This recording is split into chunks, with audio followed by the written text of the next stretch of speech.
Sir, तुम्ही आताच थोड्यावेळापूर्वी रवींद्र चव्हाण यांच्या अध्यक्षपदासंदर्भातला अर्ज दाखल केलेला आहे, काय सांगणार? आम्हाला सर्वांना अतिशय आनंद आहे की भारतीय जनता पक्षाची संघटनात्मक रचना ही निवडणुकीच्या माध्यमातून होत असते। मागच्या काळामध्ये पहिल्यांदा 1200 पेक्षा जास्त मंडल ही गठीत करण्याचं काम महाराष्ट्रामध्ये झालं। त्यानंतर संघटनात्मक 80 जिल्हे, या जिल्ह्यांचे अध्यक्ष निवडण्याचं काम पूर्ण झालं आणि आता प्रदेशाध्यक्ष पदाकरता निवडणूक सुरू झालेली आहे।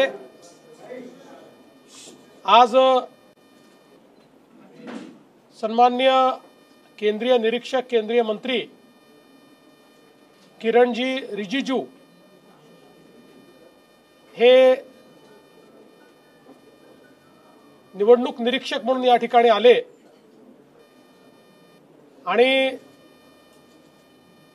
त्यांच्या समोर आम्ही आमचे सहकारी श्री रवी चव्हाण, जे यापूर्वी प्रदेशाचे महामंत्री देखील राहिलेले आहेत आणि महाराष्ट्र सरकारमध्ये मंत्री देखील राहिलेले आहेत, ज्यांनी युवा मोर्चाचा कार्यकर्ता म्हणून, पदाधिकारी म्हणून कामाला सुरुवात केली। नगरसेवक झाले, स्थायी समितीचे अध्यक्ष झाले, 4 वेळा आमदार झाले, राज्यमंत्री आणि मंत्री, असा एक मोठा प्रवास करत यावेळी महाराष्ट्र प्रदेश भाजपचा अध्यक्ष म्हणून त्यांचं नामांकन आम्ही दाखल केलं आहे। मागच्या काळामध्ये सन्माननीय श्री चंद्रशेखर बावनकुळेजी यांनी अतिशय चांगल्या पद्धतीनं महाराष्ट्राचं अध्यक्षपद निभावलं आणि दीर्घ प्रवास करत चांगल्या प्रकारे संघटना बांधली। त्याचं प्रत्यंतर विधानसभेच्या निवडणुकीमध्ये आपल्याला पाहायला मिळालं। त्यानंतर संघटनात्मक निवडणूक होतपर्यंत त्यांच्या समवेत श्री रवीजी चव्हाण यांना कार्याध्यक्ष म्हणून जबाबदारी मिळाली होती। आता आज आम्ही फॉर्म भरलेले आहेत, त्या संदर्भात आता पुढची कारवाई जे आमचे निरीक्षक आले आहेत ते या संदर्भातली घोषणा वगैरे करतील। आतापर्यंत आम्ही सगळ्यांनी रवीजींचा फॉर्म भरलेला आहे, अन्य कोणाचा आलाय का याची आम्हाला कल्पना नाही आहे। त्याच्यामुळे माननीय किरणजी या संदर्भातली माहिती देतील। उद्या संध्याकाळपर्यंतचा वेळ आहे, उद्या संध्याकाळी 5 वाजता या संदर्भातली अधिकृत घोषणा होणार आहे। पण आम्हाला अतिशय आनंद आहे की रवींद्र चव्हाण यांच्यासारखा आमचा एक सहकारी हा महाराष्ट्र प्रदेशाच्या अध्यक्षाच्या भूमिकेत येण्याकरता आता सज्ज झालेला आहे आणि आमच्या संपूर्ण पक्षाने त्यांना पाठिंबा या ठिकाणी दिलेला आहे। उद्या वरळी हा सर्व पदग्रहण सोहळा पार पडणार आहे। येणाऱ्या स्थानिक स्वराज्य निवडणुकीच्या पार्श्वभूमीवर भाजपा प्रदेशाध्यक्षपदी रवींद्र चव्हाणांना बसून एक शक्ती प्रदर्शन उद्या पाहत आहेत का? मला असं वाटतं की भारतीय जनता पार्टी एकमेव अशी पार्टी आहे की ज्या ठिकाणी पूर्ण लोकशाही पद्धतीनं आपल्या सगळ्या विविध ज्या आमच्या इकाई आहेत त्यांचं त्या ठिकाणी त्यांची निवडणूक होते आणि त्याचाच भाग म्हणून आम्ही प्रदेशाध्यक्षांची निवडणूक करतो आणि ज्यावेळेस प्रदेशाध्यक्षांची निवडणूक होते त्यावेळेस एक साधारणपणे प्रथा आहे की राज्यभरातले जे प्रमुख कार्यकर्ते असतात त्यांना अधिवेशनाप्रमाणे बोलवलं जातं आणि म्हणून उद्या संध्याकाळी डोममध्ये अशाच प्रकारे आमचे जे कार्यकर्ते पोचू शकतील त्यांना निरोप दिलेला आहे आणि त्या ठिकाणी हा कार्यक्रम पार पडणार आहे. मुंबईची निवड अध्यक्षांची काय खरी आहे? कारण तुम्ही प्रमुख नेते आहात. नाही, आता महाराष्ट्राची निवडणूक झाल्यानंतर मुंबईच्या संदर्भात महाराष्ट्राचे अध्यक्ष आणि केंद्रीय टीम हे पुढचा निर्णय करतील. सर, स्थानिक स्वराज्य संस्थांच्या निवडणुकीसाठी एकीकडे भाजप जोरदार तयारी करताना दिसते, दुसरीकडे महाविकास आघाडीमध्ये आता उभी फूट पडलेली आहे. काँग्रेस स्वबळावर लढणार आहे असं त्यांनी ठरवलं. दिल्लीमध्ये त्यांची बैठक झाली. बघा, ते कोणासोबत लढो का स्वबळावर लढो, परिणाम हा आधीच ठरलेला आहे. याचं कारण काँग्रेसने जनतेमध्ये जाणं सोडलंय. जनतेच्या आशा आकांक्षा अपेक्षापासून काँग्रेस तुटलेली आहे. काँग्रेसच्या नेतृत्वाला जमिनीवर काय चाललंय याची कल्पनाच नाहीये. ते एका अशा नंदनवनात त्या ठिकाणी बागडत असतात की ज्याच्यामध्ये अजूनही ते EVMच्या पलीकडे जात नाही, अजूनही ते इलेक्शन कमिशनला शिव्या देतच त्या ठिकाणी आपण हारल्याचं समर्थन करतात. त्यामुळे जोपर्यंत ते जनतेत जाणार नाही, ते वेगळे लढो का कोणासोबत लढो, त्यांची अवस्था तीच राहील. उद्धवजी ठाकरे यांनी आज भूमिका मांडली. हे दोन भाऊ एकत्रित येत होते म्हणून तुम्ही त्यांचा बंदोबस्त केला, तुम्ही मराठी माणसाचं बंद करत नाही असं म्हणता. मला असं वाटतं की समजा मी एखादा निर्णय घेतला आणि दोन भावांना एकत्रित द्यायचा आहे, तर मी काय असा GR काढलाय दोन भावांनी एकत्रित येऊ नये असा ते GR काही मी काढलेला नाही. या उलट उद्धव ठाकरेजींच्या कार्यकाळामध्ये जो अहवाल आला होता, जो अहवाल लिहिण्यामध्ये उद्धव ठाकरेजींचा उजवा हात, त्यांचा उपनेता हा होता, ज्यांनी अहवालामध्ये लिहिलं की 1ली ते 12वी हिंदी सक्तीची करा. आणि तो अहवाल उद्धवजींनी कॅबिनेटमध्ये स्वीकारला आणि त्यानंतर नेहमीच्या पद्धतीनं घुमजाव केलं. तरी देखील आम्ही कुठलाही इगो न मानता त्या संदर्भातला निर्णय केलेला आहे. मी पुन्हा एकदा सांगतो, आम्ही निर्णय केलाय. आता कमिटी तयार केलेली आहे, समिती ठरवेल. आम्ही कुठल्या पक्षाचं हित बघणार नाही, आम्ही महाराष्ट्राच्या विद्यार्थ्यांचं हित बघू आणि विद्यार्थ्यांच्या हितात जे असेल तोच निर्णय महाराष्ट्राचं सरकार घेईल. कोणाच्याही दबावापुढे झुकणार नाही. पहिल्यांदाच भाजपचा कोकणातून पहिल्यांदा प्रदेशाध्यक्षपद म्हणजे कोकणाला पहिल्यांदाच दिलं गेले. यापुढे काही कोकणासाठी विशेष योजना किंवा विशेष काही हॅपनिंग्स कोकणामध्ये पाहायला मिळतील? निश्चितपणे कोकणामध्ये आमचा विस्तार हा गेल्या काळात अतिशय चांगल्या पद्धतीने झालेला आहे आणि विशेषतः या विस्तारामध्ये श्री रवींद्र चव्हाण यांचा एक विशेष मोलाचा वाटा राहिलेला आहे. आणि म्हणूनच मला असं वाटतं की त्यांचं काम हे केवळ कोकणापुरतं मर्यादित नाही, महाराष्ट्रातही त्यांचं काम आहे. महामंत्री म्हणून महाराष्ट्रात त्यांनी काम केलेलं आहे. कोकणामध्ये आम्हाला विस्ताराला स्कोप खूप आहे. अर्थात आमची महायुती असल्यामुळे काही ठिकाणी आम्हाला मर्यादा आहेत, काही जागा आम्हाला लढता येत नाहीत, पण आम्हाला संघटन वाढवायला तर कुठे मनाई नाही आहे. त्यामुळे कोकणातल्या कानाकोपऱ्यात आमचं संघटन उभं राहील. कालच मी कोकणातून उद्धव ठाकरे गटाचे आमदार विजयी मोर्चा काढणार आहेत, उद्धव ठाकरेंनी जाहीर केलेला आहे आणि त्या मोर्चाला राज ठाकरे देखील समर्थन देत आहेत. म्हणजे दोन भाऊ परत एकदा विजयी रॅलीच्या निमित्ताने एकत्र येत आहेत. मला अतिशय आनंद आहे जर ते एकत्रित येत असतील तर. त्यांनी जरूर एकत्रित यावं.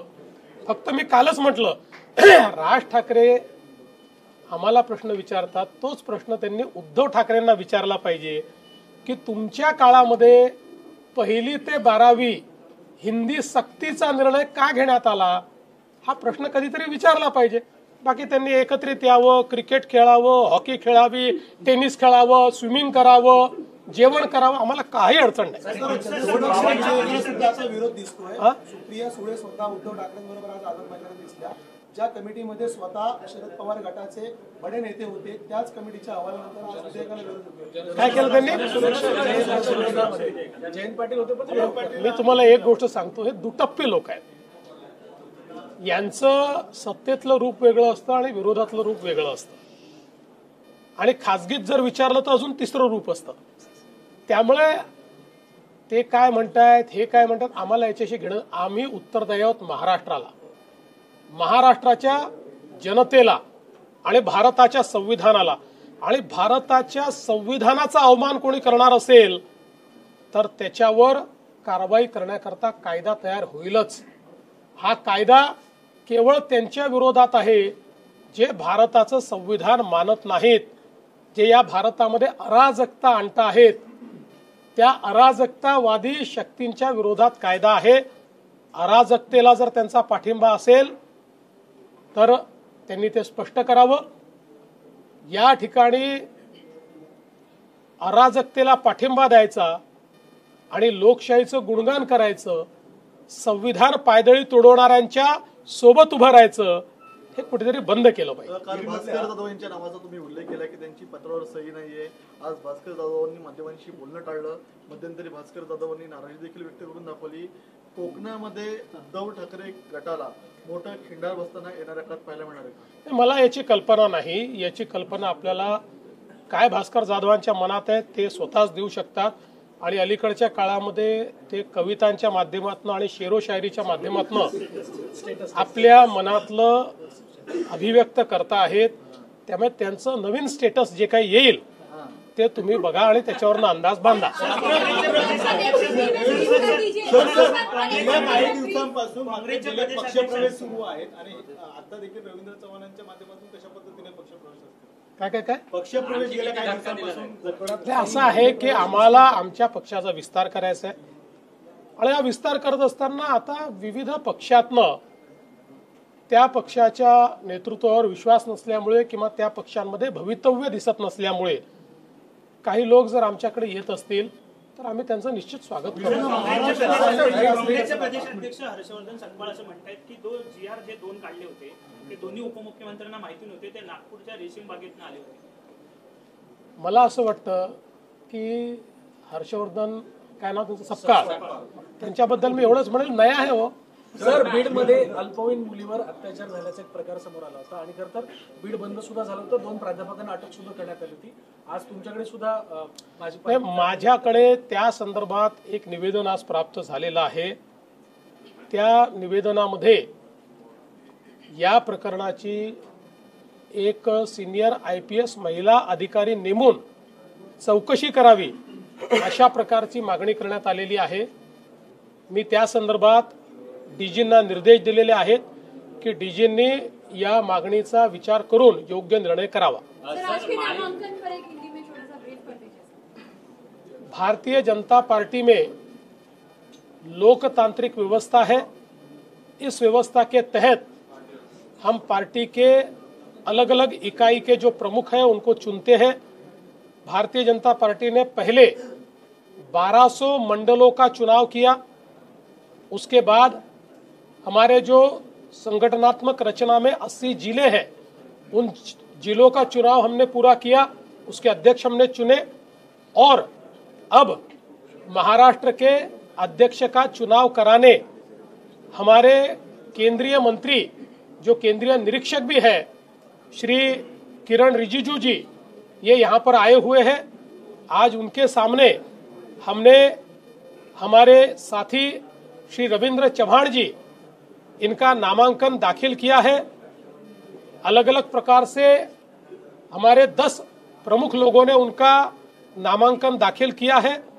कल 5 बजे अधिकृत रूप से इसकी घोषणा होगी.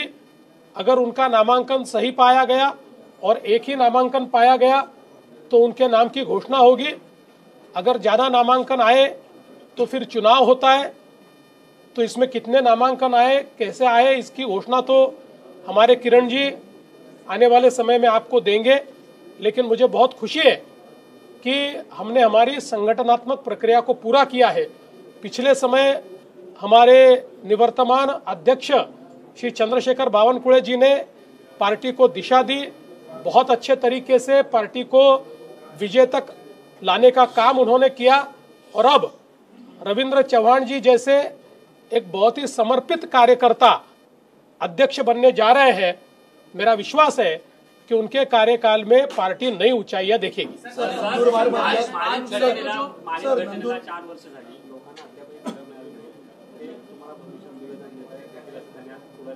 नाही, मी जरूर त्याचा आढावा घेईल. काही कुठे कमतरता राहिली असेल तर ते पूर्ण करेन. नंदुरबारमध्ये एक महत्वाचं प्रकरण होतं. जवळपास 400 ग्रामस्थ आणि 20 विद्यार्थी तिथे पूल नाहीये अक्कलकुवामध्ये. मी स्वतः ते चित्र बघितल्याबरोबर तात्काळ ते तसंच्या तसं राज्याच्या PWD विभागाला पाठवलेलं आहे आणि त्यांना हे सांगितलेलं आहे की तात्काळ आपण याची माहिती घ्या, इतक्या वर्षात हे का झालं नाही आणि ते तात्काळ करण्याच्या संदर्भात, त्या ठिकाणी व्यवस्था करण्याच्या संदर्भात निर्णय करा असं सांगितलेलं आहे. उद्धव